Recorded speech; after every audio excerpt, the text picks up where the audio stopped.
Another day tinkering around on the Hondas. Today I'm gonna put in this fan that I grabbed out of the junkyard.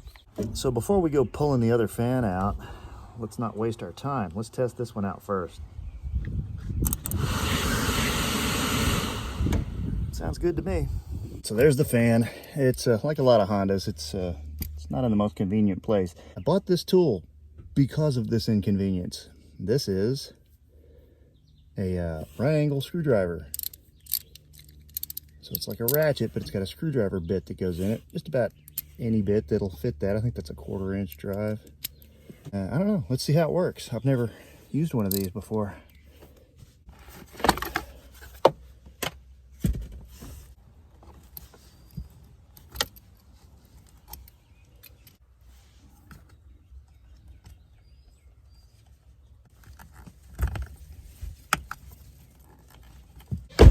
Before we get too far into this, I'm going to show you another way to check your junkyard part.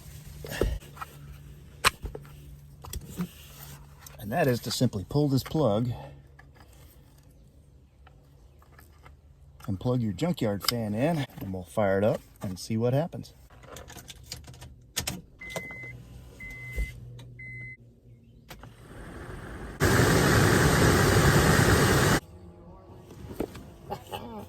Now that we know we have a good fan, let's go ahead and pull the old one, install this one.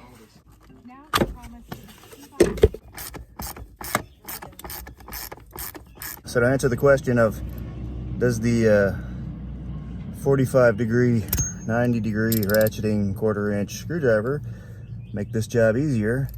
No. I ended up going with my old 1/4 inch drive ratchet, and I think this is a 5/16 socket. 5/16 socket. We'll get all these screws out. Now, this right here means that this came from a junkyard. I've had this van for about 5 years, and this will be the second time I'm changing this part out. And I'm installing this one. And here's the mark on it, showing that it came from the junkyard.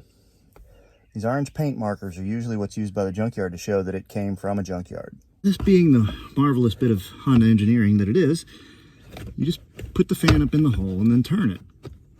And eventually it'll flop down on where it's supposed to go. I think it was Tom Jones who said, it's not unusual to pay hundreds of dollars for this kind of job when you could just do it yourself. The true entertainment value of this channel is getting to see what kind of contortionist poses I have to twist myself into to put these fans in. Where's my flashlight? I need a juice box and a blankie. There's one. And now the mighty 5/16 ratchet. Deep well gives me enough to grab it and do my thumb tightening trick. It's still short enough to fit up in here. This is what we call short stroking it. So you want to give yourself a nice comfortable place to lay here for a while. Alright, that's about it. Don't want to over tighten these because it's metal screws into plastic. You over tighten them, they'll strip, and then you'll never get it tight. Now plug in the old plug there. Let's fire everything up. Let's see how she do. Ah, that's much better. Much better. No more smacking on the dashboard. And should it crap out again, I'll go back to the junkyard and get another one, because that's how I am. That's it, guys. I really don't think the old specialty screwdriver is particularly handy on this job. Certainly not as handy as a 5/16 deep well socket on a 1/4 inch drive. So don't buy one. At least not for this job. This is not the first video I've done changing out a Honda air conditioner fan. Part I've had to change on just about every Honda I've ever owned.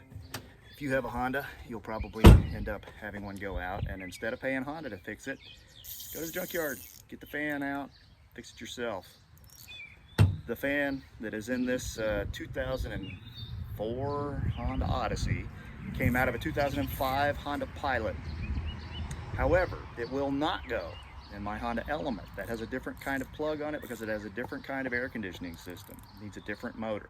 That's why you have to practice that little skill I showed you in my other video of how to cross-reference parts. So that's it for this week. See you next week on Scavenger Type. Like and subscribe.